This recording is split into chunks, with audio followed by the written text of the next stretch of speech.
Welcome to episode 2 of A Screw Loose. We are thrilled to be back again for another week. We have a bazillion questions, roughly, give or take a few, to answer.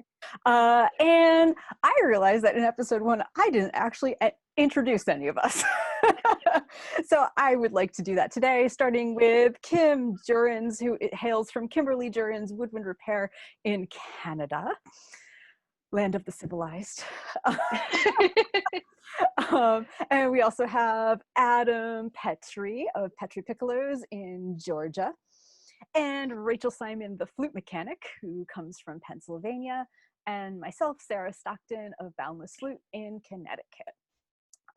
We are going to have the same disclaimers that we had last time we saw you, which is that, please hold, our opinions are 100% our own, not affiliated with anybody who you think we may be affiliated with or actually are affiliated with.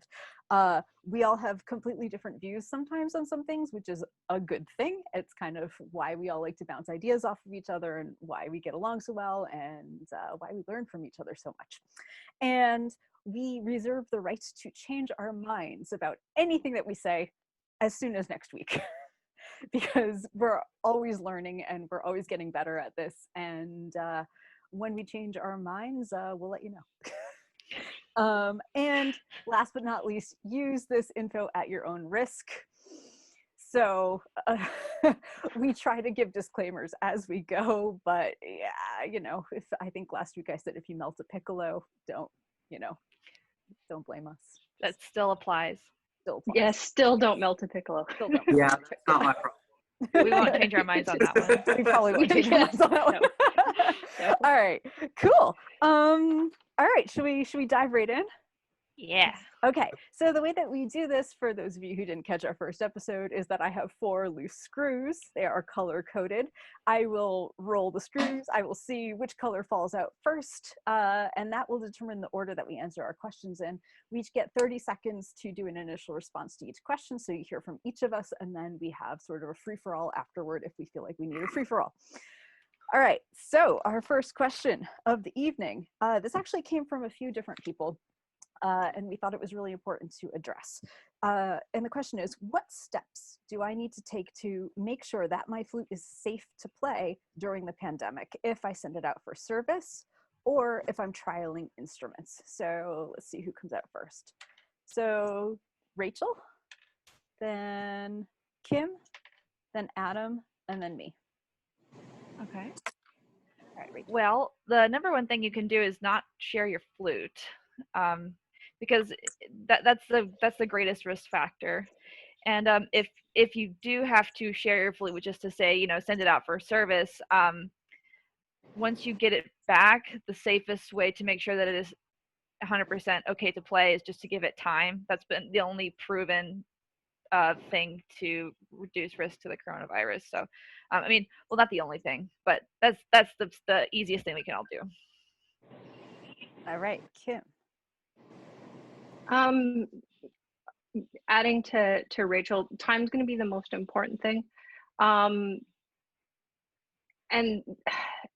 when you get it back, one of the things that you can do also is, if you have any alcohol swabs are a good thing to swab off lip plates with on a regular basis anyways. And by regular, I mean like weekly, not monthly. But time and following CDC guidelines, wash your hands before you play is going to make a big difference too. All right, Adam.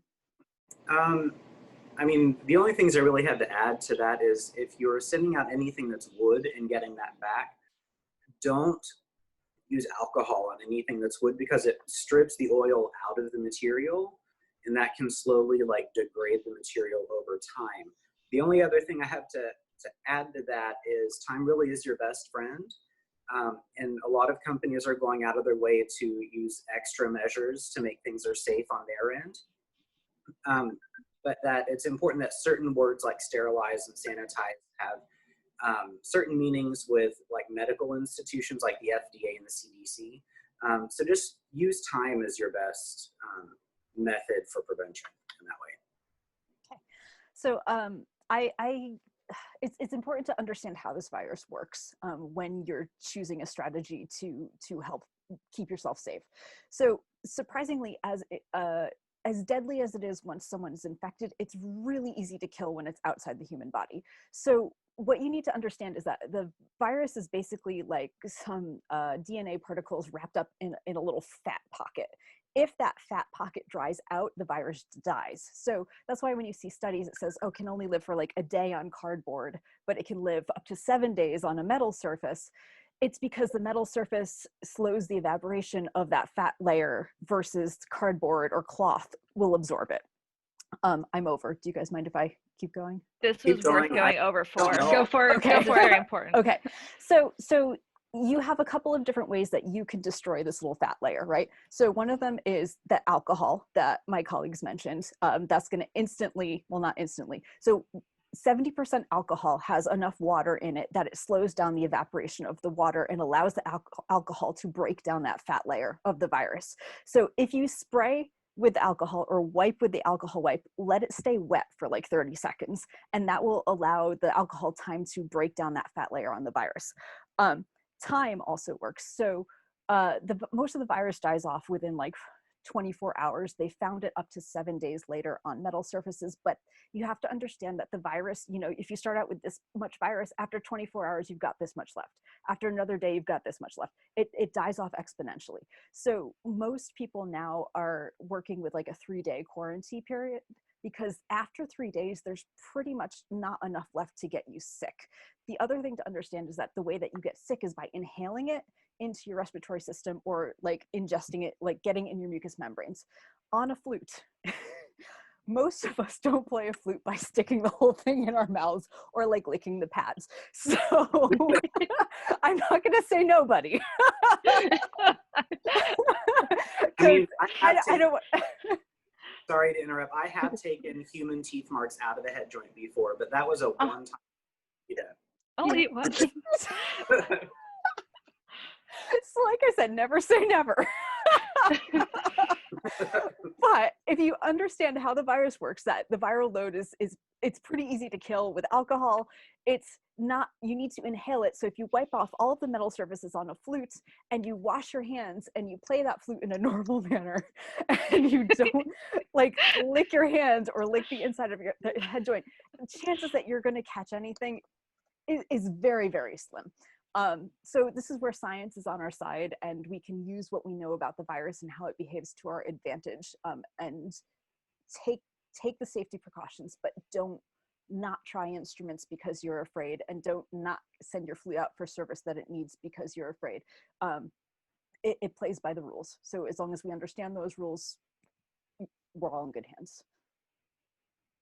The one thing I'd like to add is that while COVID-19 is a thing we're most concerned about right now because it's in the media and it's prevalent in our lives, the things that you should be doing are things we should all be doing all the time, because this isn't a unique virus in the way that it's made. So all of the things like time and washing your hands and not sharing instruments really are things we should be doing as practice all the time, because there's many other things out there than just COVID-19 that we need to protect ourselves against. The other thing is that we're still learning how this all works. So all of this comes with the usual disclaimer of we're still learning, and none of us are medical professionals. So we're helping out as much as we can. However, definitely go by whatever professionals are saying. And by professionals, you want resources that are like peer reviewed, not just random people talking. As I say, we're random people talking, but you want to, you need to have defendable resources to get your information off of. So definitely keep your eyes open as this evolves, because we'll be changing, and so will recommendations. So don't be stagnant about how you're dealing with things. Two things really quickly that are not directly related to this. One is sort of sideways. My disclaimer is, if you all see me coughing today, I have really chronic sinus issues, and I'm not a native Georgian. So this summer, my allergies have been particularly bad, and I've had multiple sinus infections and antibiotics already, and I've had COVID testing many times. Anyway, I had sinus and ear issues this morning, so I've got little cough drops. The second is I'm getting little notifications on my phone that we're having visibility issues on Facebook. Okay. If you are, just refresh the page, because a couple people have said that, and then they have said that they got in as soon as they hit refresh. So it may just be a refresh issue. I just want to make sure that we were seeing, Thank you. you know, that I wasn't the only person. So Yeah. Okay.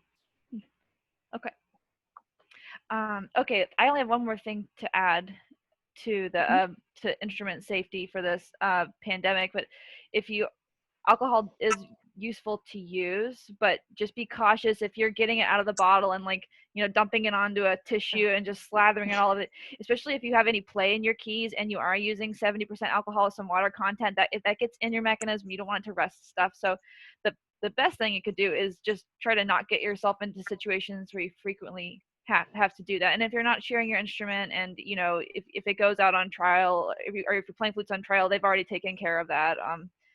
And you know, quarantines are just better than, but, you know, you can do it just within with moderation. So That's why I like the little packages, because Yeah. it's hard to because safe. you can get them at any pharmacy, at like any of the retailers in the, you don't have to usually even ask behind the counter, and you can get them. They're very inexpensive. I usually keep a couple in my case just in case I have to do some sort of emergency repair at a rehearsal, you know, in our previous COVID lives. So yeah, they're great, and it's hard to do Hard to anything to meddle over-apply. with them. Yeah, it's hard to over apply if it's in the little things. Perfect. All right, guys. Next question. Next question. All right, next question comes from Jennifer. And she says, the most common sudden problem that young students often present is leaking due to uneven closure in the whole A to B flat to F closure system. Can you please demonstrate an emergency adjustment for that issue on a student flute until the student can get to their technician? Was I just gonna demonstrate this? Yeah, that'd be great. Okay. Yeah, I think, yeah, because you've got the flute in I front have of my trusty Armstrong. Okay, so what Jennifer is talking about is when your 1 + 1 B flat just sounds fuzzy and bad, and you don't know why. So the reason why is that on the back there is this connector. Oh, I'm going to do the thing where I make myself big. Yeah. Okay, cool. Hang on, please. Spotlight. Okay, so on the back you have, if I push down, let me flip this so people know. Okay, so this is my right hand, F, E, D, right? So when I push F and I look at the back, I know, right? Okay, and I look at the back, the camera's backwards. Okay, see that guy that's going up and down right there? That one. Okay, so what that does is it pushes up the foot that sits on top of it, and the foot that sits on top of it is attached to your actual B flat key. So what happens is if you push your F down, wow, I did much better at this last week. If you push your F down, it lifts up that little B flat foot right there. Lift, lift, lift, lift. Okay, so on this flute, there's a little cork adjustment under there. Sometimes that cork under that little B flat foot falls off, or it compresses, or, you know, in some other way, it's too small. So I'm gonna actually murder this a little bit right now and just Rachel. That was Rachel, right? I decided to use the murder on the show. So I'm going to make this fall off.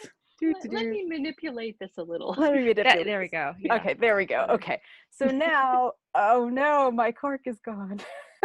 So now, when I look at the front of my, oh wow, it's still actually closing. Wow. Okay. Hang on, let me murder it a little more. Okay. Good little flute. It's okay. We can find a good tech for it. I know, right? Oh, there we go. Okay, so now it's sufficiently murdered. So when I talk about my B flat key again, I'm talking about this one that your fingers don't touch. So right now, when I push down my A key, which is here, you'll see that the B flat is closing all the way as it should. We talked about that adjustment last time. Now, when I close my F key over here, that B flat key should also go down all the way. And right now you can see that it's like got this big old gap there. So that's gonna make your 1 + 1 B flat sound like garbage. So if I play B flat, right, with my lever versus it's not a B flat. Okay, so if your student's flute or your flute is doing that, and it's concert day, and oh no, what are you going to do? Basically, I'm sure some of you have already guessed, the thing to do is to fill in that gap and make sure that the B flat key on the front closes all the way when you hit the F. Okay, the safest way to do that is to take some tape. Yes, in various thicknesses, and this is going to just be some trial and error, and you're just going to rip off little pieces of tape. It does not have to be pretty, and in fact, if it's not pretty, it's easier to grab and take out if you put in too much. So I'm just going to throw a couple of, I know that was a pretty thick cork that I took out of there, so I'm just going to stack up a bunch of tape. It's beautiful. Post-it notes also work. Post-it notes are great. Okay, so you can make That it is elegant. a little prettier than that. But now when I look at the B flat on the front, you can see that it's closing a little bit more. So I'm going to actually take my tape stack and rip it in half and make it twice as thick. And again, you can make this prettier, but I'm going for speed right now. And so now it's closing all the way. All right, so now I'm going to test it against my lever.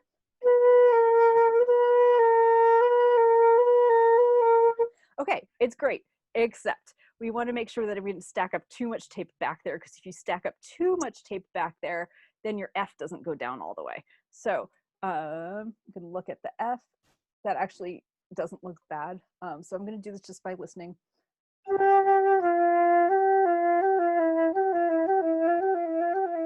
And I still have a fairly reasonable F. So I got it right. If I did that and I heard just fuzz or I had to really squeeze to get the F, then that's when you take out a layer of tape or two. And it doesn't have to be perfect. It just has to get you through the concert until you can get to your tech and they can put something prettier and more long lasting than that in there. All right, colleagues, anything you want to add? That was great. Yeah, that was about it. Okay. I mean, I always used Post-its, but tape works too. Okay. But that's it. I think okay, there we go. I think we're back. We're back. All right, cool. Normal size. Okay, so I hope that helped people. That is a pretty common thing to go out. So knowing where to stick that tape in is pretty useful. And I think we all have probably like emergency repair kits that we travel with us. One of these episodes will have to show our emergency kits of stuff that we take with us everywhere. Yes. But yeah, Post-it notes and tape, definitely worth throwing in the bag. Yes, 100%. Yeah, and sometimes it's just a little piece of Scotch tape, and sometimes you need like a stack of masking tape. It just depends on how much you lost from that It's connection. flexible and readily available. Yes. It's something that you can usually find anywhere. Yeah. So cool. All right. Yeah, good. All right. Next is, can you also show us how to check and adjust the head joint cork? I can do this again unless one of you fine people wants to. You have a fine flute right there. This little guy. Armstrong would like to do it. This little Armstrong. Thanks, Armstrong. Okay, so your head joint, I don't actually know. I'm assuming this is in the right spot. Okay, so I have my trusty cleaning rod. So as most people know, on the end of this rod, there is a line, and that in theory is 17.35 millimeters from the end of the stick. In theory, I have seen some client sticks that have a line they're like not even close to being in the right spot. So it's always a good idea to make sure that your stick is accurate before going, oh, this is the wrong spot. So, okay. Ooh, this is very much in the wrong spot. That's fun. Okay, this is a good example. So when I put my stick in right now, it's like so far toward the crown that's like not even funny. So I actually do have to adjust this head joint cork. So this line should show up right smack in the middle. So that means that my cork needs to move toward the tenon end. So what I'm going to do is I am going to unscrew this about as much as I want to move it, and then I'm going to push. Oh, that cork is loose. Okay, so that moved really easily. And I heard it go ka-chunk when it moved. Oh yeah, and now I can just push it around. So if your cork moves as easily as this one, it's time to change it. But I'm kind of glad that it's moving this easily, because then you don't have to see me wailing away on it. Okay, so, I forgot. So I went too far, which is probably what's going to happen to you too when you do this. Make it go further. Okay, unscrew, push. All right. So now I went too far, and now the line, can you guys see that? The line's like not in the middle, it's on the other side. So now to get it back to go the other way, a wooden stick is okay. Definitely don't do this with a metal stick. Sometimes if the cork is really loose, you can just like spin the crown and that'll pull the thing up. I don't recommend doing that, especially on like silver, like nice metal flutes, because if the cork is really stuck, you can actually crimp the top of the tube if you just crank on this. So what I would recommend doing is make sure you have a wooden stick, or my favorite little tool, which is gone. Does somebody have this? Oh yeah. Okay, that works. Yeah. So I have a sawn off. I use a sawn off drumstick. Oh, that's great. Run away. And then these are like, this is from Michael's, and I got just like a box of dowels of varying sizes, and then I also have one for piccolo too. So very sophisticated tool. Kim, was yours like an official something, or was that just a piece of Delrin? No, it's literally a scrap piece of Delrin, and I put a line in it that was like super visible. That is not actually in exactly the right spot, but it's close enough to kind of get me there. Mine is the same. For install, it also has a hole in the little end. things on the end to remove the cork safely with, because that is definitely something you want to be careful with. Yes. Okay. We install our corks much harder than, or more firmly than. Yes. Yeah. I'm really wondering where the heck this is. Oh well. I know. I'll find it like tomorrow. Okay. So anyway, so yeah. So if you need to push it the other way, use a wooden stick, and all you're going to do is just push it up until the line ends up in the middle. There we go. Now it's in the middle. The lighting in here is terrible. I apologize. Anyway, believe me, that's in the middle. And then you're just going to lightly tighten this down, and don't twist it. I mean, just like till it stops, and like with finger drag, because if you start cranking on it, you're just going to pull it back up toward the top again. So very quickly, I'm just going to pop this out so that you guys can see what it looks like in there, in case you've never taken yours out before. As a safety, when I'm moving them up, I usually recommend putting your palm over the crown when you're pushing it, just so that if it is loose, there's no chance that you can actually like push it straight through. Yes. Because it's tapered. So if you keep one palm on the crown side and then you push it up towards, then it's a bit of a safety measure, especially if you don't do this all the time. Right. And it's important to notice that the crown end is much smaller in diameter than the tenon end.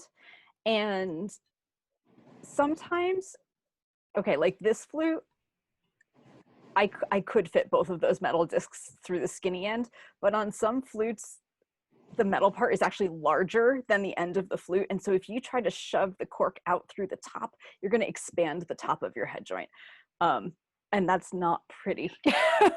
So that's why whenever we're putting in corks or taking them out, it's always from the tenon up, and then we push it in. And then if we want to take it out, we go from the other direction and we push it down. The way that I just did that, I did it because it was pretty loose. I don't recommend doing that because you can actually cut yourself on the top of the flute. So if you're trying to pull yours out, this is where Kim's dowel and mine, wherever it ran off to, is really good, because it has a hole in the top, and it goes around. Cameras. There we go. Okay. Sorry, we got you. Really maddening. Okay. So anyway, so the hole goes around there, and then the best way to do it is to push down, and then that way you're not catching any fingers or anything. I think JL Smith actually has a really good video on it. They have very nice, and they have a nice tool set as well. If you don't want to worry about what to buy, they just And first of all, don't just be taking head joint corks out willy-nilly unless you feel like not everything calls for that. Right, like last time we talked about, like if it's truly like wiggly and leaking and fell out and you have to play precisely. Yeah, exactly. Yeah, they're also not designed to be pulled out every time you clean the head joint. Right. I know that some people have been sort of led to believe that they should be taking their head joint corks out regularly to check them, and by regularly I mean like weekly or monthly or every 3 months or 6 months. And really, you shouldn't be messing with that, we install them so that they're tight enough that they're going to create a really solid seal. So if your head joint's cork is moving around, that's one thing, but you don't want to be just randomly taking it out for any reason, because every time it's taken out and put back in, it's going to seal less well than the first compress, time. gets tighter. Exactly. So yeah, you definitely don't want to be removing head joint corks just out of like curiosity and for maintenance. Honestly, the way that I install mine, like I can't get my own corks out without kind of extraordinary efforts a lot of the time. Right. So we have different techniques for taking them out as well. So we're showing you one technique, but we have additional techniques for removing corks that you do need training to be able to do without damaging the head joint. Like if this flute has been sitting around for so long that the cork just shriveled up and that's why it had moved so much, like that's a case when yes, you could move it on your own. But under normal circumstances, if you stick your stick in there and it's in the middle or pretty darn close, it's you know, unless you're really a player who has the ears and the level of ability to know exactly where you want it, you know, to the millimeter, there's no reason to really be messing around with it if it's centered. Okay, moving on.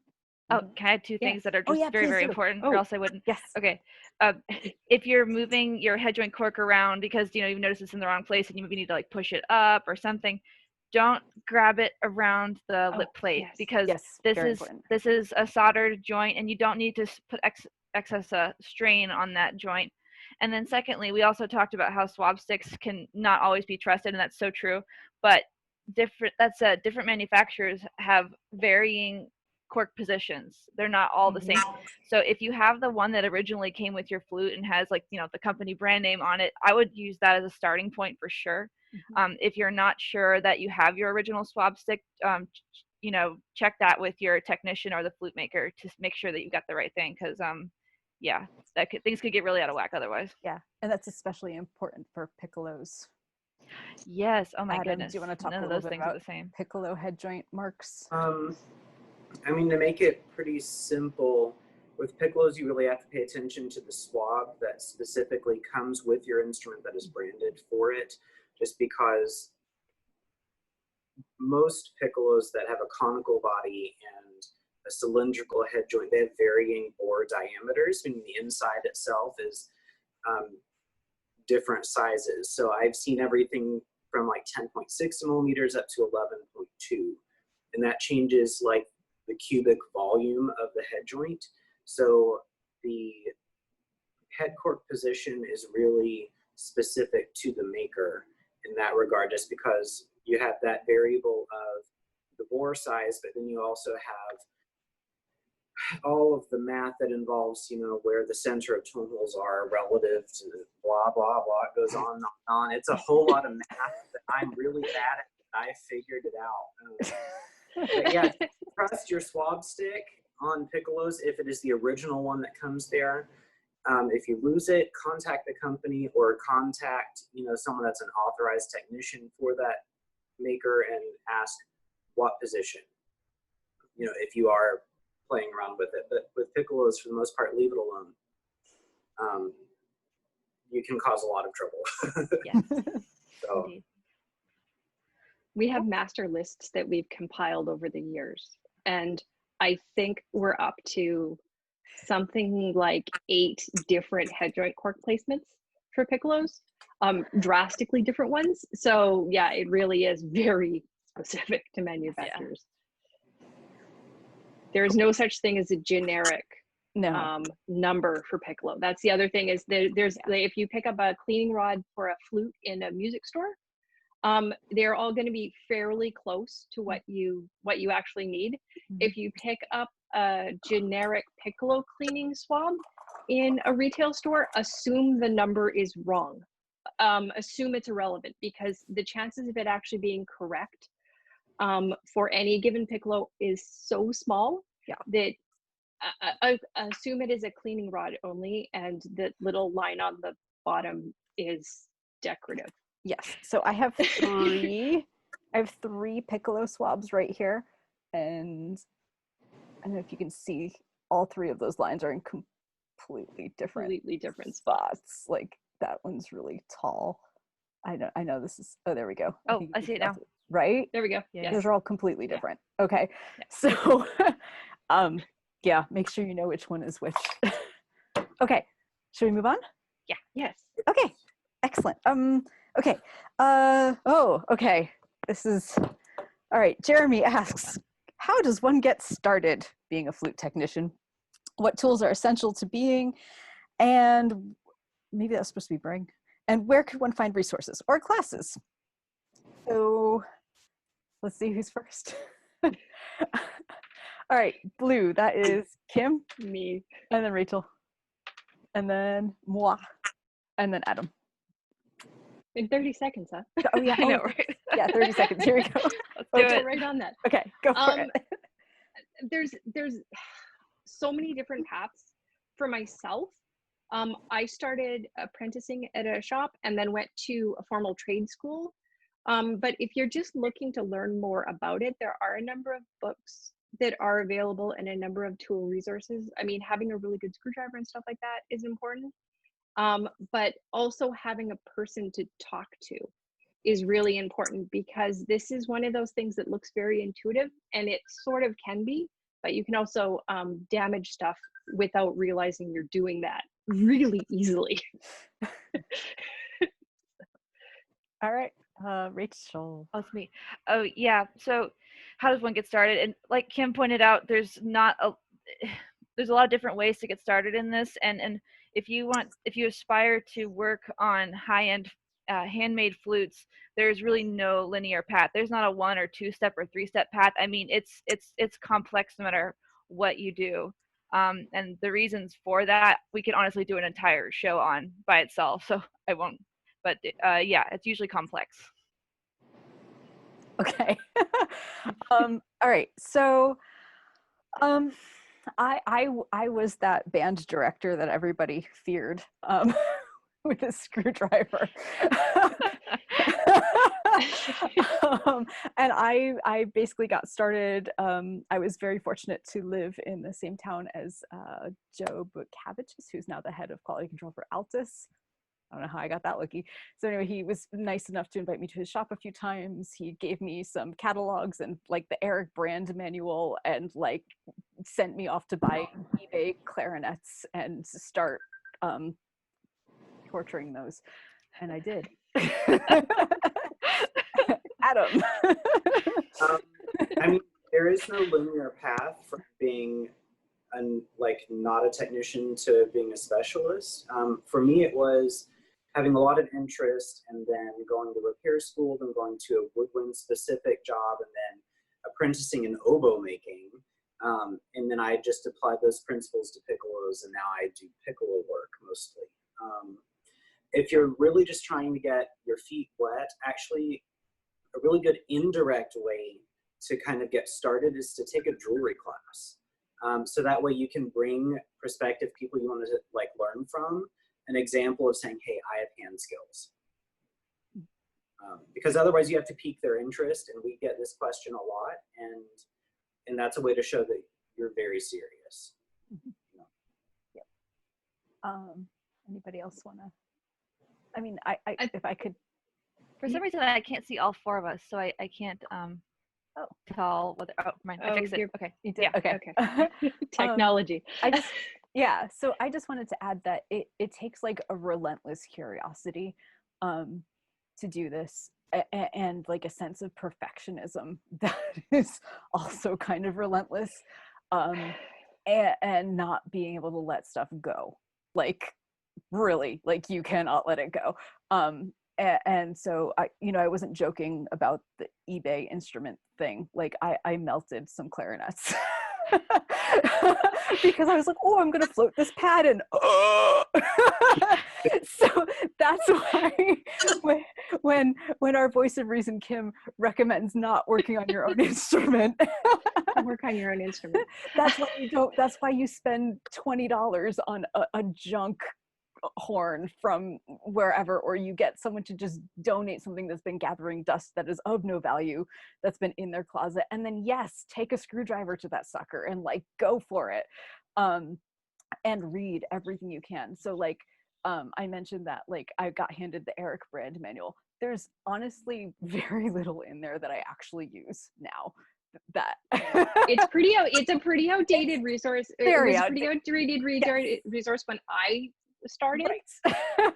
And it's even, I mean, it's a really good foundation though. It's good to know where we came from, Exactly. to know where we are now. And, right. And so I mentioned it because I read that. And then I also read like every other book that I could get my hands on, and every internet forum, and every like anybody who would let me pick their brain. I picked their brain. And after a while, you start to figure out what's outdated, and you start to figure out what's a difference between a marching band flute technique and a pro flute technique, because there's a world of difference between how you treat those two things, and they're both valid. It's just you have to know what you're working on and what the function of it is going to be and who the player is, and it's just it's a whole world of, you just have to kind of steep yourself in it until all of that becomes clearer to you. And yeah, and if you start looking into manuals and things, you know, it's also important to like find someone that you admire, whose work you've seen pictures of, that you know you think is pretty solid. Kind of ask them their opinions on manuals, because I've also read a lot of them, and there's some that are really bad. I read one that said if the head joint tenon is fitting too tightly, you have a leak in the trill keys. And I was like, that is not right.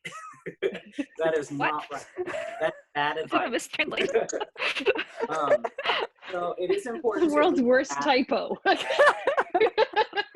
I don't know how that happened, but I just decided this is not an accurate source.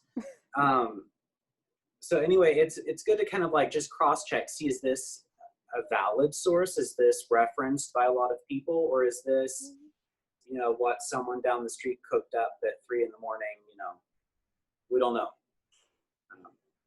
Yeah, so look into it. Otherwise, you know, go for it. I think the other thing that I'd like to mention is that it depends whether you're looking to learn about how to sort of maintain your own instrument versus if you're looking towards learning how to repair, and if you're looking to repair just flutes. If you're looking to make a career of this, there's a lot of job security in going to one of the trade schools, one of the colleges that teaches like all sorts of repair. It's where I started and was for many, many, many years. And it gives you a really good security net for if you need to travel or move around and stuff like that. So it's also important to really decide what your goals are. And your goals can change, but it's important to sort of decide what your goals are in terms of maintenance or repair and stuff like that. It's also an incredibly expensive job. The tools and supplies. Adam's got a shiny new lathe right behind him. Yeah. And ramen noodle for days.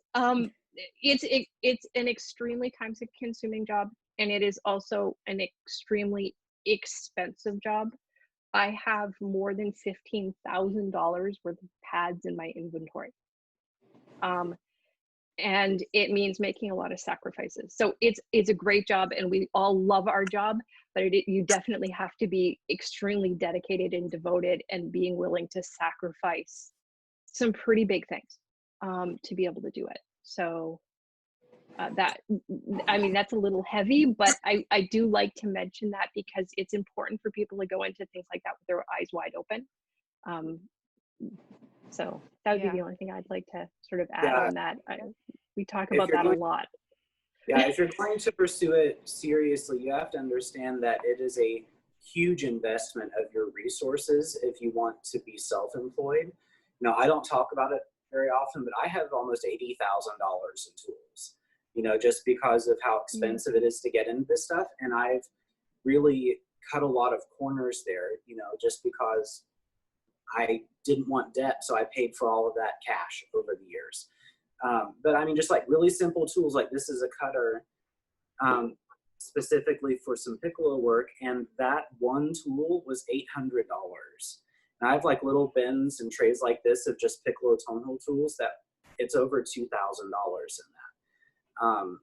So you really have to also, I guess, I mean this jokingly, but you also have to have sort of a devotion to poverty. Because you're Is that really a joke? I think that's just reality. But you're going to, eventually you'll find sort of your vice in there, and I'm a gadget person, and I like tools and things like that. So if you're constantly looking to achieve the best that you can be, you're also going to be investing in tools, supplies, equipment all the time. Learning. And it's a big commitment. It's a big commitment.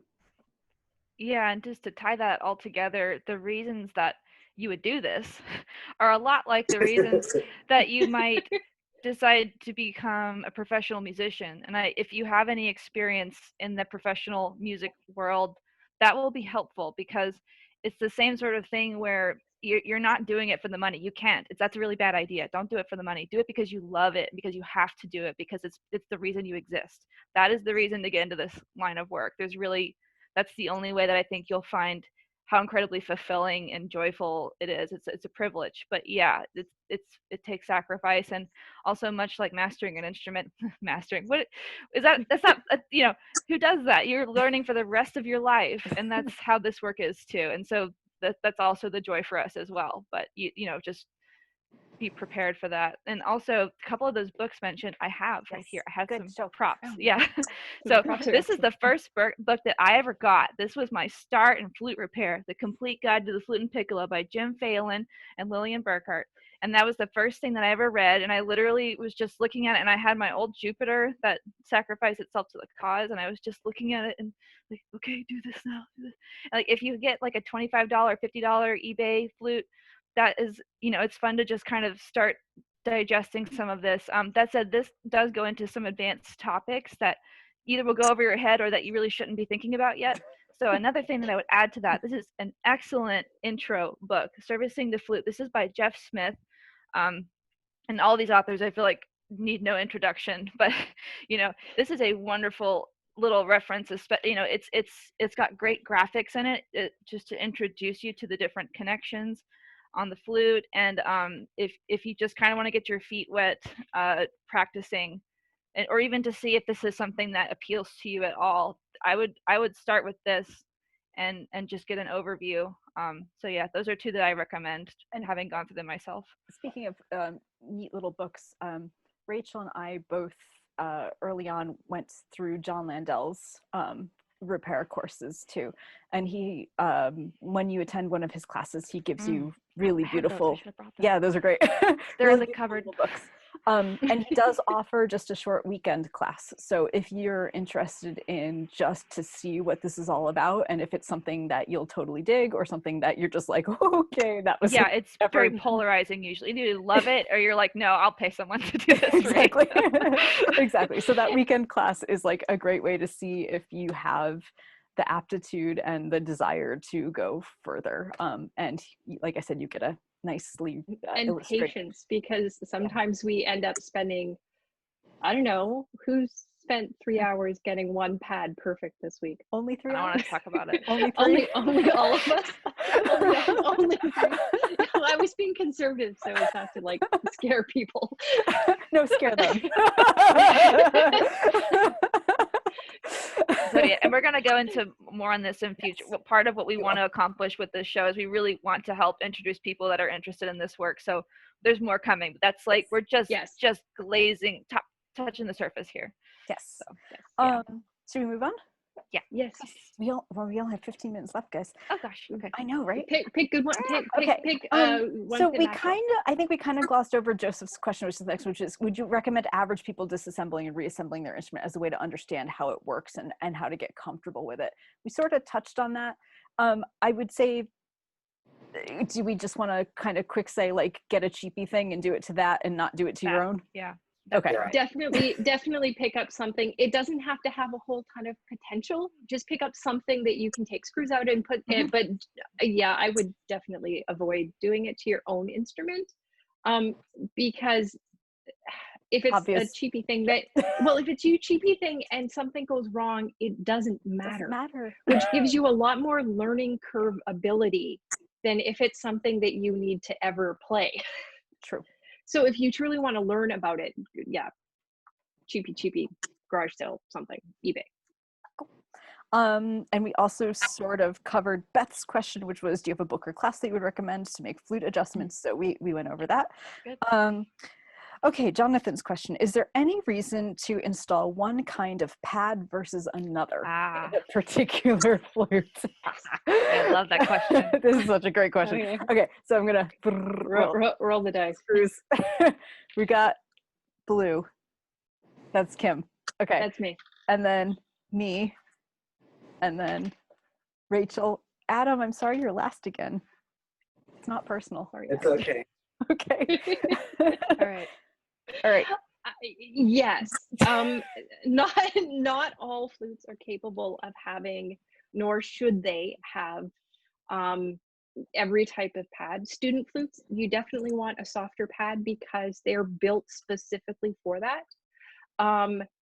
There are handmade professional flutes that the tolerances are made entirely different, and they can take a much harder surface pad because of the exacting mechanism. However, you cannot, having done this as an experiment, you cannot put a really hard pad in a student flute and expect that to fly. So being appropriate instead of having hopes and dreams. I love it. Having done that myself. Okay. Yes. All of what Kim said. Plus, certain flutes are meant by the manufacturers to have certain types of pads. So like Muramatsu has Muramatsu pads.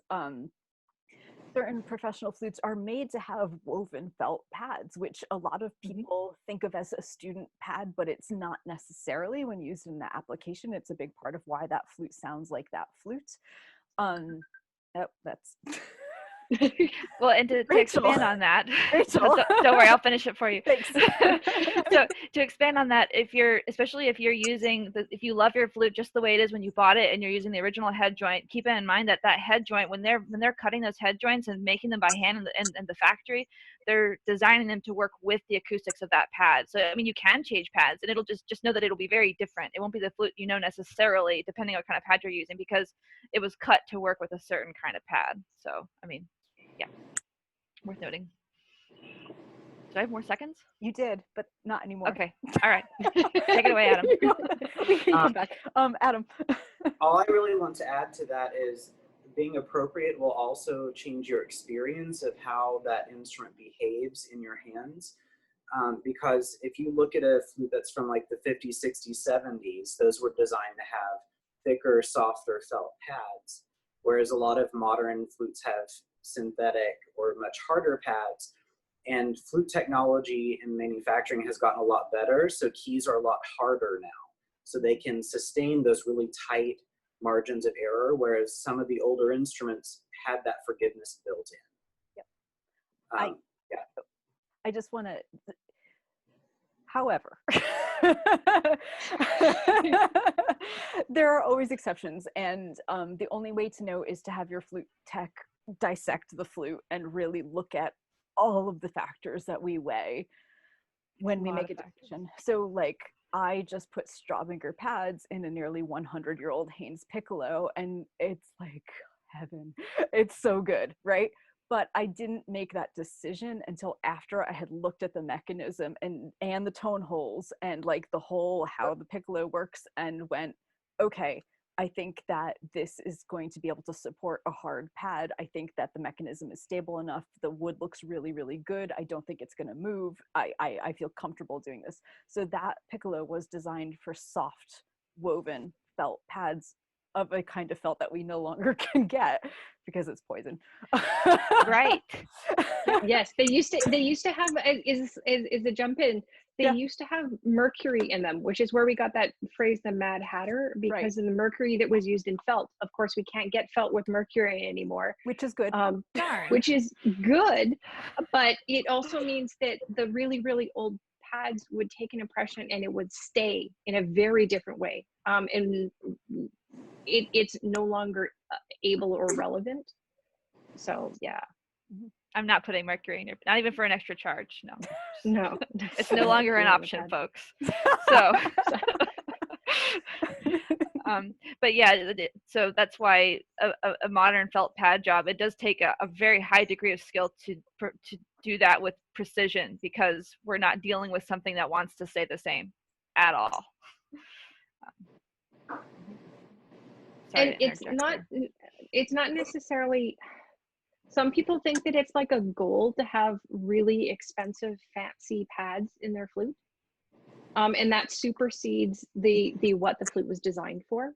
So just because your friend has pad X, or you like the sound of pad Y in another flute, doesn't necessarily mean it's going to be a good match for your flute or your playing style. If you play really heavily, I know everybody thinks they play light, but if you play really, really heavily, some pads are going to be more suited to make that flute more stable for you than other pads.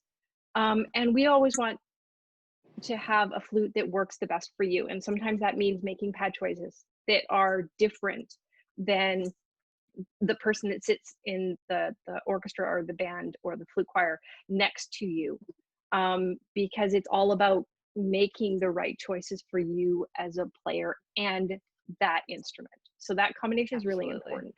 It's one of the reasons we tend to dialogue a lot with our clients about that kind of stuff, and do a lot of research before we actually suggest a pad. And we've all, I'm going to just admit it, I have at least done, an overhaul and sort of went, you know what, it probably would have been better suited. It plays amazing, and the end result is amazing, but I probably should have recommended this instead, because it probably would have suited the player better. And it's not that it's worse or better, but it is about knowing your clients. And it's one of the reasons why having a good relationship with your client matters. At least on one occasion, I've had a situation where if I had known that client better, I would have recommended a different thing just because of their playing style. Yeah. So if your technician is asking you a lot of questions and kind of, like, sometimes I feel bad that I'm like almost interrogating a little bit, like just asking, like, what's your flute's job? How do you, listening to you play helps a lot when that's an option.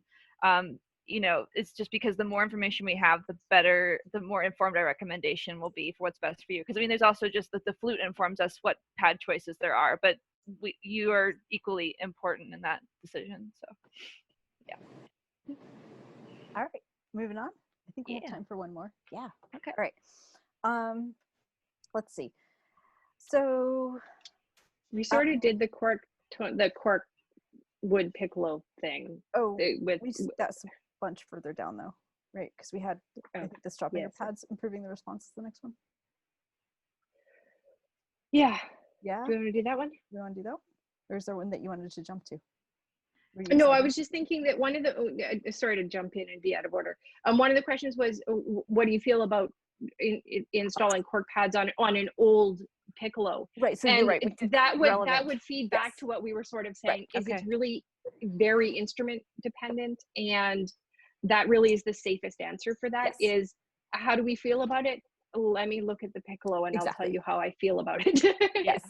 It can either work or it can be an absolute nightmare, and you can end up having to have the whole thing redone. Yes. That's the true answer on that. Yes. Good point. Adam's nodding, so he's the piccolo expert of the group. I can't tell you how many times I've done an all cork piccolo job, and it was terrible when it was done, because the keys, they have to be built a certain way, and they have to have a certain amount of thickness, a certain amount of hardness, or cork is just not going to be stable. And I've had success stories that were unexpected. Like I had an old seaman that just came in recently, and they wanted all cork pads. And that's a brand that I typically recommend doing a mixture of like Strawbinger and cork, just because some of those have really soft keys, but it was dynamite. And then I've also had instruments that should have been great with all cork, but they were awful. So it's really case by case scenario. So that's the truth about it, though. Mhm. I have nothing to add on that. Yeah, That was covered. I agree. All right. Well, we have about 4 minutes. Do you want to dive into one more? See if we can Yeah, get it yeah. done? I think we can. Do you guys want to? Okay, I guess we should just go in order because that's the fairest Yeah. thing. Okay, so Jonathan asks, do strawberry pads improve the response due to the hard plastic disc inside of the pad? All right, so we're gonna go with Adam first. Oh no, wait, that's me. Sorry, Gray is me. Okay, Adam second. Green, that's Rachel, and then Kim is last. Okay, so my 30 seconds. Do strawberries improve the response to the hard plastic disc inside? I don't. I don't know. I don't know that it's necessarily the plastic. I think it's more like, is it a good pad job? Is the pad sealing well? Is everything set up correctly? I have a hard time with questions about like, is the material making a difference in the sound? Because it's so dependent on so many factors. And that is my non-answer to the question. Adam. Right. Well, not to be a bit crude about it, but the blunt answer here is that's a crapshoot, of a guess. Like, we have no idea. It is such a complex relationship between like the standing wave and the bore, with the quality of the installation, with the firmness of the overall materials that the air column is encountering. And it's too hard to say, because I've had Straubinger pads in the Flute that played one way, and then another flute identical to it, but the stabilizers behind them were different. So that made them sound and play differently, even though I could move the same head joint between them, and any other of 1,000 different variables. So I think that's really subjective and hard to say. Cool. Who was next? Rachel. I think me. Yeah. Yeah. Even a physicist would probably be hard pressed to give a concrete answer to that question. But as far as the response of Straubinger pads, I mean, we all know that a good Straubinger pad install, the response is incredible. But that said, a good quality install with a number of different kinds of pads will also give you a superior response too. So really, it's a lot about the application there. So that's all I have to add to that. Okay. Kim. We're all giving kind of non-answers, which is sort of the point, is that it's not a yes or a no thing. I think a well-installed Straubinger pad, or that type of pad, that style of pad with a hard, firm back on a stabilizer, is going to have a crisper response. But that's because of the install and because of the materials used, not necessarily the brand specifically. It's a much thinner pad. There's less give. So it's going to respond differently than a felt pad. Is that an improvement? That's a subjective thing, because there are professional flutes that have amazing response in their felt pads. So we're all going to give the non-answer of. I'll add one thing to that, though. Joe B at Altus, he has a flute at somewhere that he has a different type of pad in every single key cup. Yes. Let me just say, it plays great. I currently am the owner of a Franken flute myself.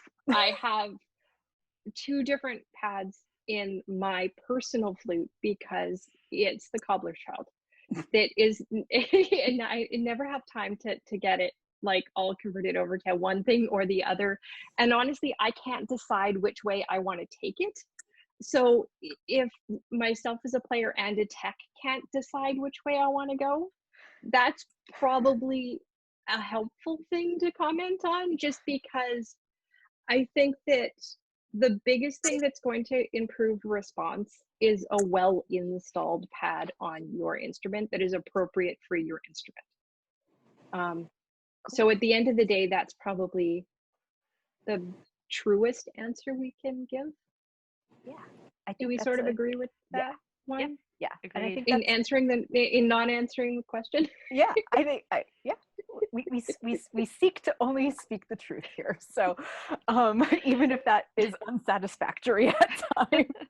But sometimes there aren't like cut and dry answers for things, and that's okay. Yeah. A lot of the time. So there is a cut and dried answer though, in that it is 9:01 p.m., my friends. So we need to wrap this up. But I would like to say that we do plan on being back next week. Same time, same place, except there's a twist. And the twist is that next week we will be answering only questions from technicians. So instrument repair technicians, hit us with Special edition. Special edition. And everyone, of course, is invited to watch. So if you are that big of a nerd that you want to watch a bunch of technicians talk about really technical things, yes, so good. Welcome. So we also have we thought that this was going to be a good idea, but we didn't realize like how excited people would get about watching us blather away for an hour. So we had a whole bunch of other stuff like, well, if this really takes off, I think we could do X, Y, and Z. So we're going to do X, Y, and Z. And we're really excited to like tell you what that is, but not today. So keep tuning in. gotta keep something. Gotta keep the mystery alive. All right. So that's it for us. Thank you all so much for tuning in. Hit us with your questions, players. If you have more questions too, we will obviously be doing more of this player questions. Like keep those coming too. Next week though, tech questions. Very exciting. And we'll try to answer some of the questions that ended up in the comment section. Keep an eye on the comment section because we will address those questions. In the comments. And if you are a player and you submitted a question that we still didn't get to, we are going through in the order that we talk so much. As much as we can. I know. we have pages and pages of questions. So thank you for submitting all the questions. We love that you're so interested in the whole event. So yes, absolutely. All right. So all right, friends, we will see you all next week. Thanks for tuning in. Thanks. All right. Bye. Bye.